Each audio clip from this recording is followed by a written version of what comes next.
भाई अभी मैं पहुंच चुका हूं जहां पर बजरंगी भाईजान की शूटिंग हुई थी। भर दो झोली मेरी या मोहम्मद। तो भाई वो दरगाह थी, यहाँ से वो दिख रही ऊपर। खतरनाक टाइप का रास्ता है। मेरी ना तबीयत खराब होने लगी है, चक्कर से आ रहे हैं मुझे, सांस फूल रही है। बस थोड़ा सा और बचा हुआ है, वो ऊपर दिख ही रही है दरगाह। अभी जैसे ही पूरा 1 घंटा होगा ना, 2 बजेगा, 2 बार ये क्लॉक बोलेगा टन। और भाई इतनी प्यारी आवाज होती है कि क्या ही बताऊं। ये कश्मीरी सूट ज्यादा पसंद आते हैं लेडीजों को। तो यहाँ पर देखिए भाई कश्मीरी सूट की डिजाइन लगी हुई है। ये कितने का है भाई? कपड़े तो बहुत अच्छे और बहुत सस्ते, लेकिन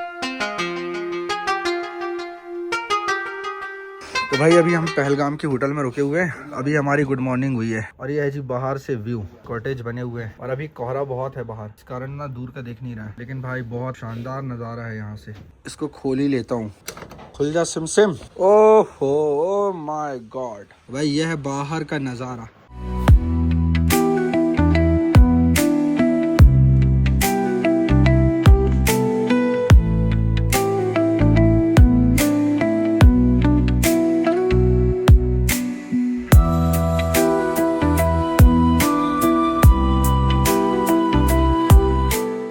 चलो जी भाई, ब्रेकफास्ट के लिए जा रहे हैं, इसके बाद फिर निकलना भी। आज फ्लाइट है। हल्का हल्का पानी गिर रहा है, स्नोफॉल हो सकता है क्योंकि ठंड ज्यादा हो रही है ना। यही जो बारिश है वो स्नोफॉल में बदल जाएगा। विंडो क्लोज करते हैं। कहाँ है अबे? यहाँ क्लोज हो जा भाई, ठंड बहुत है। क्लोज हो।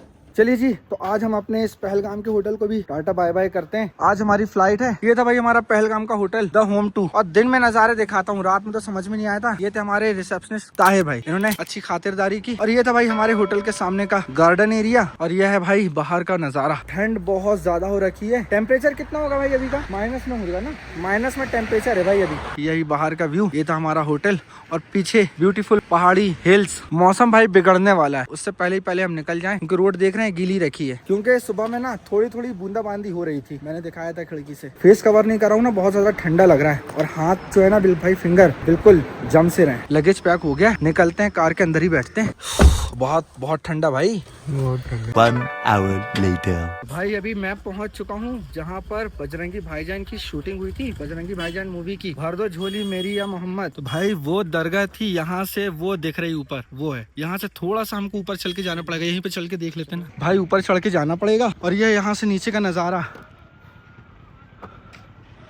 अभी हम थोड़ा सा ऊपर चढ़ के जाएंगे, धीरे धीरे चढ़ रहे हैं, वरना सांस फूलने लगेगी तो प्रॉब्लम हो जाएगी। ये देख रही है यहाँ से दरगाह भाई, एकदम खड़ी चढ़ाई है, सीढ़ियाँ सांस थी ना, फूल रही है। सीढ़ियाँ थी ना, यहाँ से आगे से है ना, कोई सीढ़ी, कोई तो देखना है। खतरनाक रोड। यह है नीचे के नज़ारे और यह भाई खतरनाक रोड। हम यहाँ ऊपर किनारे किनारे से चल रहे हैं।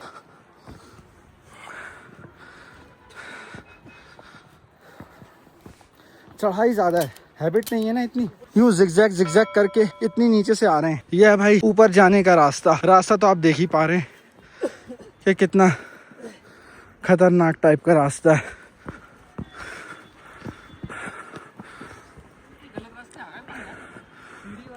सीढ़ी भी बहुत सारी होंगी ओ भाई देख रहे हो रास्ता? भाई अभी एक भी नहीं है।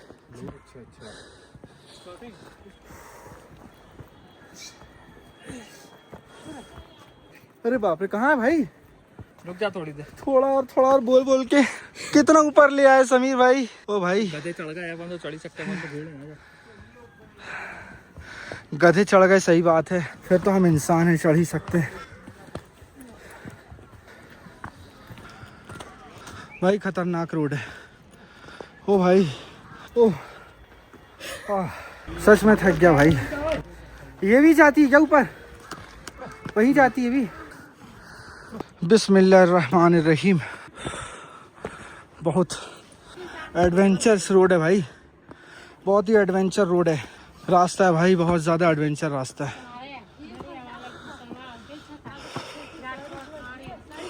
भाई। सीढ़ियों से आएंगे अब।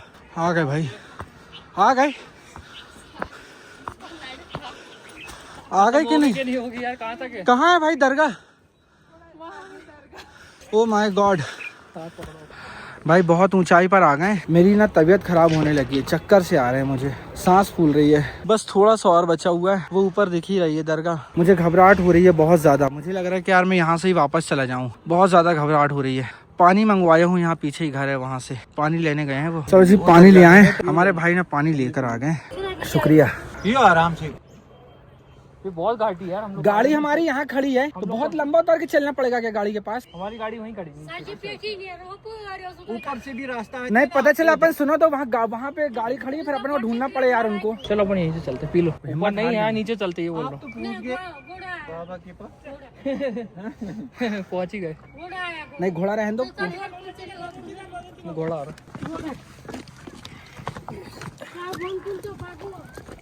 थोड़ा सा मेरे को बचा दो भाई। मेरी हिम्मत नहीं हो रही है, मैं नीचे जा रहा हूँ, चक्कर आ रहे हैं मुझे, रिस्क नहीं ले सकता मैं तो। भाई बहुत ही खतरनाक रोड है, चलने में ना थोड़ा सा हाथ पैर कब कपा रहे हैं, क्योंकि हैबिट नहीं है ना इस प्रकार के रास्तों में चलने की। बिल्कुल कच्चा सा रास्ता है, कब कहाँ पैर स्लिप हो जाए कहा नहीं जा सकता। बहुत संभल कर चलना पड़ रहा है। एक चीज समझ में आ गया, नेक्स्ट टाइम के लिए ये रास्ता हमको नहीं लेना है। ऊपर जाने का रास्ता ये भी है और सीढ़ियों वाला भी है जो मूवी में बताया गया है, लेकिन गाड़ी हमारी आगे तक जा नहीं पाई, जिसके कारण हमें कच्चे रास्ते को लेना पड़ा। तो इसके कारण ना हम ऊपर तक डेस्टिनेशन तक अपनी पहुंच नहीं पाए। लेकिन आपको क्या करना है, इस वीडियोस को देख लिया आपने, ये रास्ते से नहीं आना है, आप लोगों को उस रास्ते से आना है जो मूवी में दिखाया गया है, सीढ़ियों वाला। ये रास्ता भाई बहुत खतरनाक है, इस रास्ते से मत आना, थक जाओगे। नेक्स्ट टाइम आएंगे तो कम से कम इतना तो याद हो गया कि हमको यहाँ से नहीं आना है, उन सीढ़ी वाले रास्तों से ही आना है। सीधे कार में जाकर ही मिलते हैं।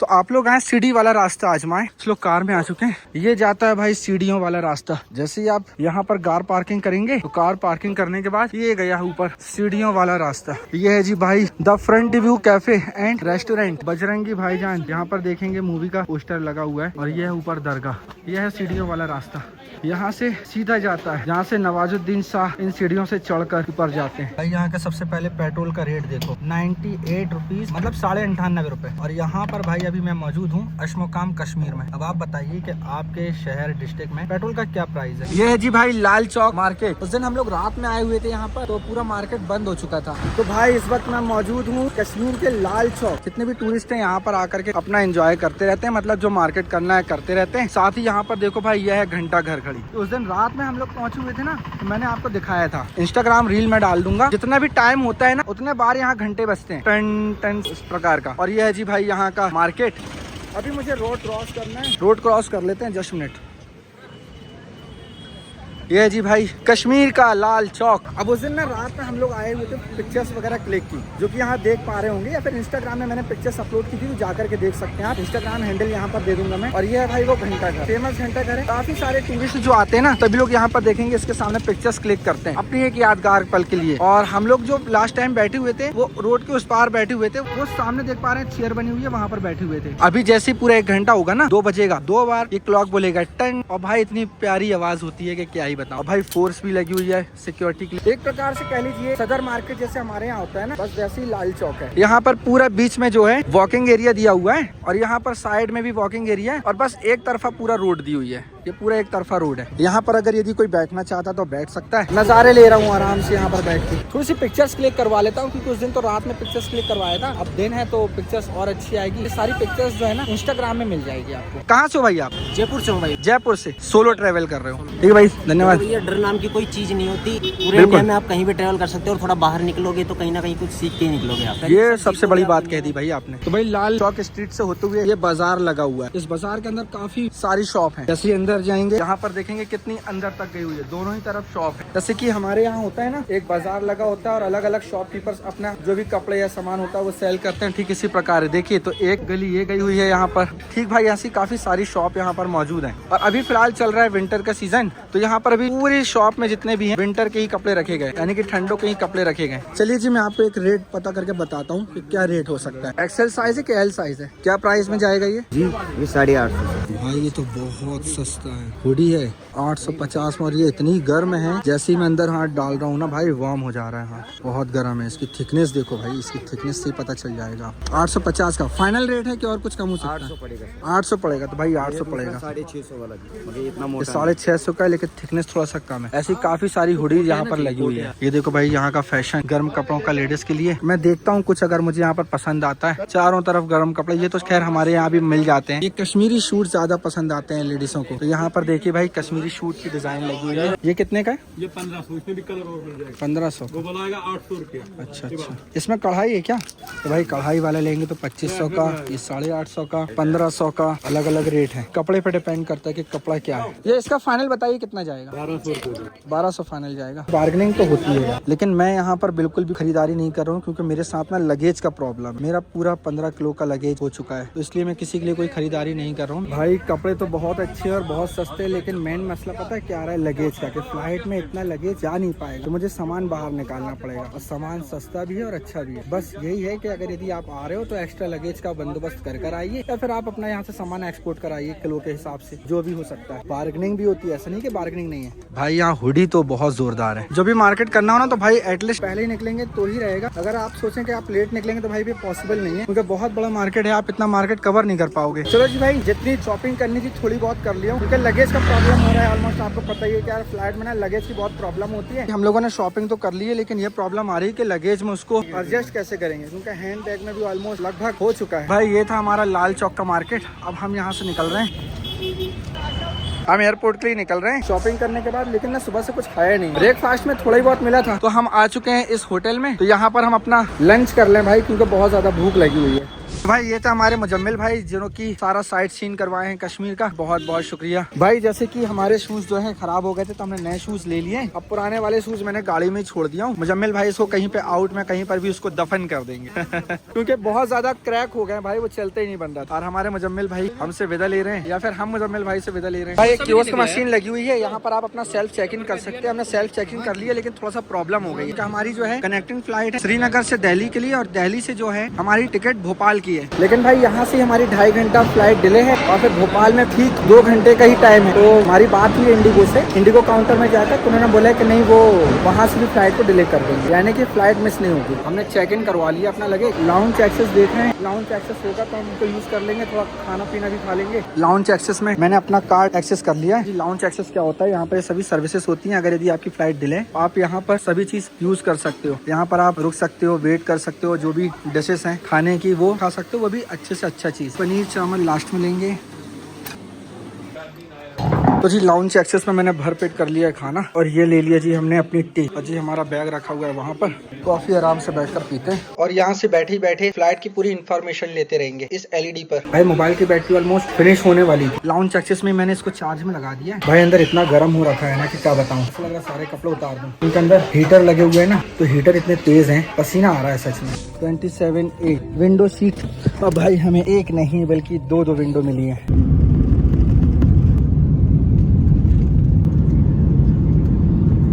भाई अभी 15 मिनट पहले ही हम लैंड होते जा रहे हैं। टर्मिनल 1 पर हैं अभी हम, और अभी जो कनेक्टिंग फ्लाइट है भोपाल के लिए वो है भाई सुबह 6:30 बजे, क्योंकि लेट हो चुकी है। अब इतना टाइम क्या किया जाए, लाउंज एक्सेस भी ले सकता हूँ। मैंने सोचा बाकी की जो मेरे 2 साथी हैं वो सीधा जबलपुर के लिए निकल रहे हैं, और उनकी जबलपुर की जो फ्लाइट है वो सुबह 11:30 बजे, तो वो लोग होटल ले रहे हैं। तो मैंने सोचा क्यों ना चलो बाहर निकल कर ये लोग अपना होटल वगैरह चेक इन कर लेंगे, और थोड़ा बाहर लोकल मार्केट भी घूम लेंगे, और साथ ही साथ हम सभी का समय भी एक साथ में स्पेंड हो जाएगा। एग्जिट ले लिया फिलहाल तो अभी हमने बाहर। मेट्रो ट्रेन देखो बिल्कुल एयरपोर्ट के बाहर में ही है, लगा हुआ है। आपको जहाँ पर भी जाना है, जैसे मुझे जामा मस्जिद जाना है, कियोस्क वाइंडिंग मशीन लगी हुई है, यहाँ से आप टिकट निकाल सकते हैं मेट्रो ट्रेन का। यूपीआई कैश पेमेंट जो भी है कर सकते हैं टिकट लेकर, और सीधा ही मेट्रो आप देख रहे हैं, यहाँ से सामने सीधा ही मेट्रो ट्रेन गुजरता है। बस मेट्रो ट्रेन से अपना सफर स्टार्ट कर सकते हैं। अब हमको बाहर निकलना है, टिकट हमारे पास में ही है, सीधे QR कोड को स्कैन करके हम बाहर निकलेंगे। यह जी हमारे पास QR, जैसे हम इसको यहाँ रखेंगे और ये देखेंगे हमारा गेट ओपन हो गया। इस तरीके से बाहर निकल जाएंगे। बस आप अच्छे से ध्यान रखिए कि आपको किस मेट्रो ट्रेन पर बैठना है, आप पूछ भी सकते हैं। चलो जी फाइनली फर्स्ट टाइम दिल्ली की मेट्रो ट्रेन पर हम सफर कर रहे हैं। भाई तो बड़ी फास्ट चलती है, इसका लेंथ देखो भाई, लेंथ कितनी लंबी गई है। इसका बिल्कुल एंड दिख रहा है भाई मुझको, ये इसका पूरा रूट। भाई कुल मिलाकर के अब टाइमिंग दिमाग इतना चकरा गया ना, कंफ्यूज हो रहे हैं। अब उन्होंने सुबह 6:30 बजे का दूसरी टिकट बना करके दिया था नेक्स्ट फ्लाइट का, अब भाई अब वो भी फ्लाइट कैंसिल हो चुकी है, और उसके बाद नेक्स्ट फ्लाइट है भाई साहब। भाई इंडिगो एयरलाइन परेशान कर दी है, इतनी ज्यादा फ्लाइट डिले कर दी है ना उसने। हमने कहा चलो 7-8 घंटे डिले है चला लेंगे, अब उसने 7-8 घंटे इंतजार कराने के बाद अब इस फ्लाइट को भी हम इंतजार कर रहे थे, और अब मैसेज और मेल आता है कि ये फ्लाइट भी आपकी हो चुकी है कैंसिल। फिर हमने नेट पर और चेक किया तो इंडिगो की और कोई फ्लाइट है नहीं। अब वो मिल रही है सुबह 6 बजे जो फ्लाइट की कैंसिल हुई, तब वो मिल रही है रात को 8 बजे। अब वो बात करके देखता हूँ काउंटर पे कि कैंसिलेशन वगैरह मिल रहा है या नहीं मिल रहा रिफंडेबल, क्योंकि बहुत प्रॉब्लम हो जाएगी, कहाँ तक एयरपोर्ट में बिठाऊंगा। भाई अब इंडिगो काउंटर पर जाकर के बात करते हैं। अपना 12-13 घंटे से ज्यादा हो चुके हैं ऑलमोस्ट। मान के चलो अब नेक्स्ट फ्लाइट अगर मिलेगी तो वो भाई 18 से 20 घंटे हो जाएंगे। हम इतना वेट नहीं कर पाएंगे। देखते हैं भाई उनकी पॉलिसी में क्या है, पैसे रिफंड मिल रहे हैं या नहीं मिल रहे हैं, क्योंकि उससे जल्दी तो हम ट्रेन से पहुंच जाएंगे।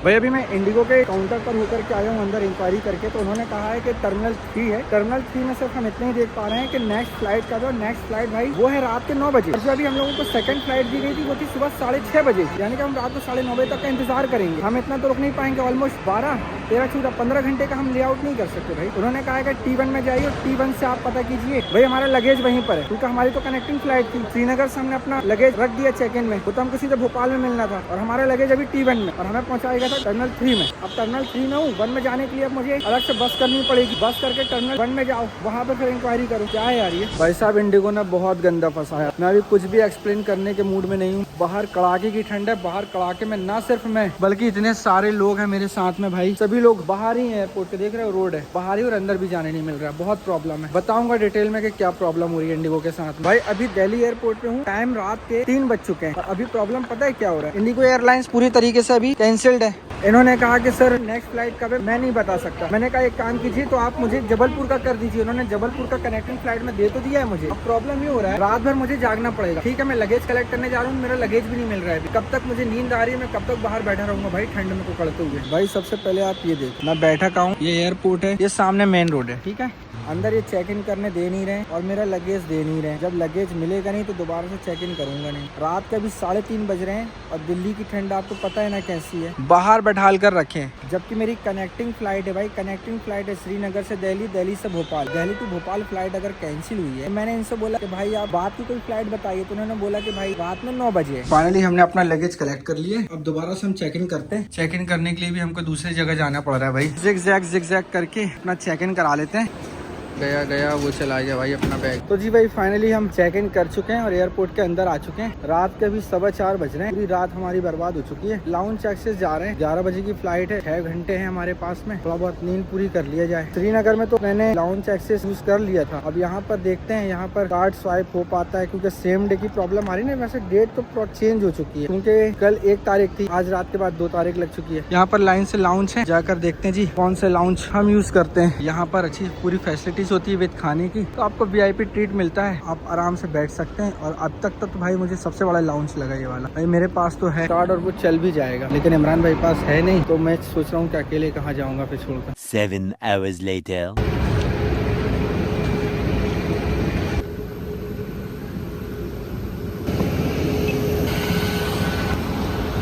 इस फ्लाइट को मैंने गौर किया भाई, ये तो इंडिगो की नहीं है, क्योंकि इसमें तो कॉरेंडोन करके कुछ लिखा हुआ है। मेरी नजर नीचे की ओर गई, वहां पर तो नीचे इंडिगो भी लिखा हुआ था, जबकि ये फ्लाइट है अलायंस एयर की। 22 विंडो सीट।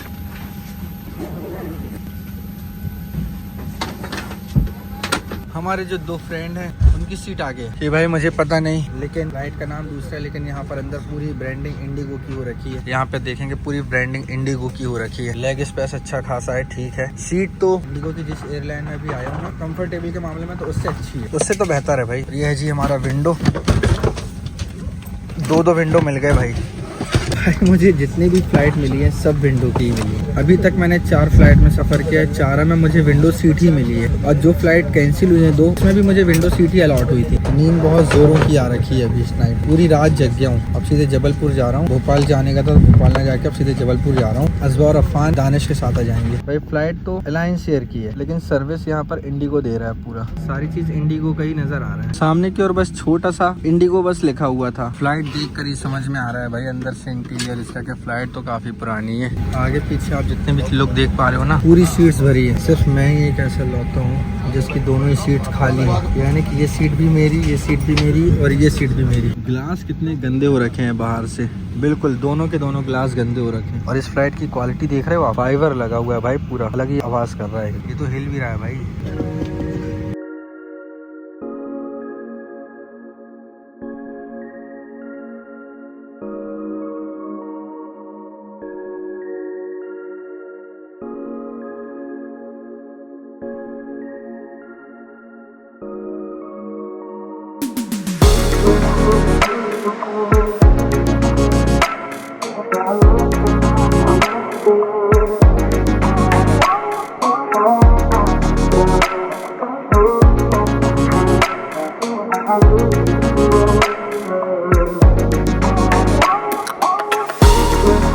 तो जी फाइनली हम आ चुके हैं जबलपुर हवाई अड्डा। ये थी आज की हमारी जबलपुर के लिए दिल्ली से फ्लाइट। और भाई बहुत प्रॉब्लम हुई दिल्ली में, तो आज बैठेंगे नहीं भाई, अभी और भी पैसेंजर्स आ रहे हैं। तो ये थी भाई हमारी फ्लाइट। ये हमारे जीशान भाई, कैसा लगा? जीत गए, जंग जीत गए। ये है भाई जबलपुर एयरपोर्ट अंदर से। इसमें सबसे पहले हम अपना लगेज देख लेते हैं। सारे एयरपोर्ट होकर आ गए, कहीं पर भी हमको ब्रांडिंग नहीं मिली, और बस यहाँ पर आया ब्रांडिंग चालू। इनका एडवर्टाइज, उनका एडवर्टाइज, इनकी एक्स्ट्रा कमाई है एडवर्टाइज लगा कर। कहीं तो सुधर जाओ रे जबलपुर के। इतना स्पेस बचा हुआ था तो इन्होंने सोचा क्या करें, डंडे गाड़ के ऐड लगा दें। चलो जी बहुत इंतजार कराते हुए फाइनली हमारा बैग आ चुका है। आ गया भाई, आ गया। चल तो दोस्तों कश्मीर से अपने शहर में वापस। यहाँ से काफी छोटा एयरपोर्ट है भाई, हमारे यहाँ जबलपुर शहर का छोटा एयरपोर्ट है, लेकिन बना अच्छा है भाई। इतने एयरपोर्ट होकर आ गया, लेकिन जैसे ही जबलपुर लैंड हुए हैं, और ये देखो नेतागिरी चालू, नेतागिरी चरम सीमा पर, ब्रांडिंग चालू है जस्ट एयरपोर्ट के बाहर। और यहाँ कोई भी मेट्रो ट्रेन या फिर मेट्रो बस या कोई ऐसी लगी टैक्सी नहीं होती है, ऑनलाइन बुक करनी पड़ती है। आज फ्राइडे है तो फ्राइडे में और समस्या हो रही है। अब हम अपने लगेज के साथ खड़े हुए हैं और इंतजार कर रहे हैं कैसे भी करके घर तक पहुँचे। सच में जब आज जबलपुर एयरपोर्ट में लैंड किया हूँ तो इतनी बारीकी से देखा हूँ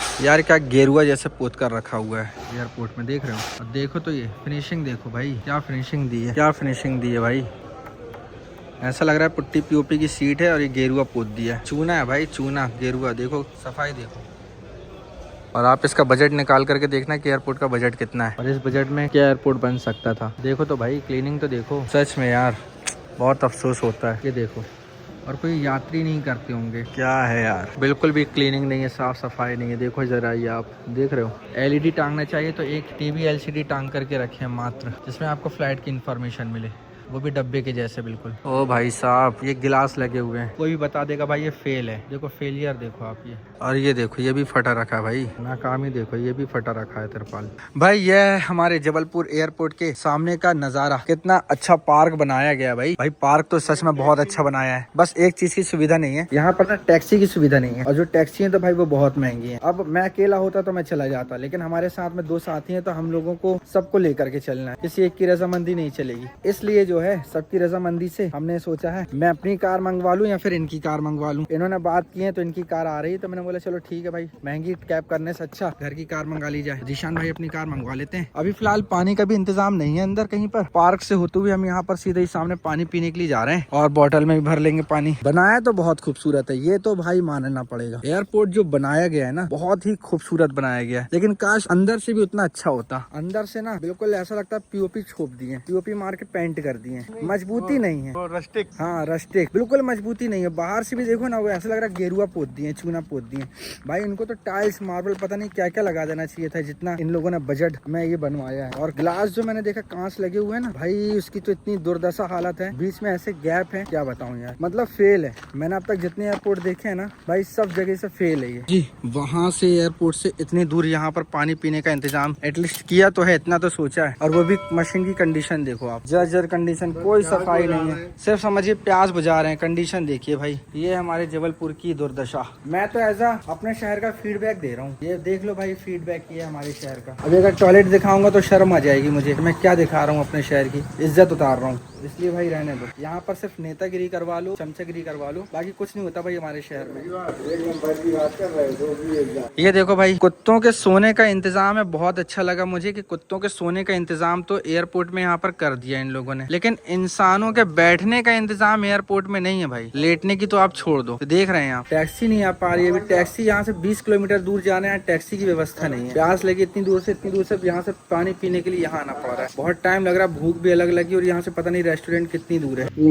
भाई नहीं कर रहा टॉयलेट, बिल्कुल इच्छा नहीं हो रही है। ये देखो,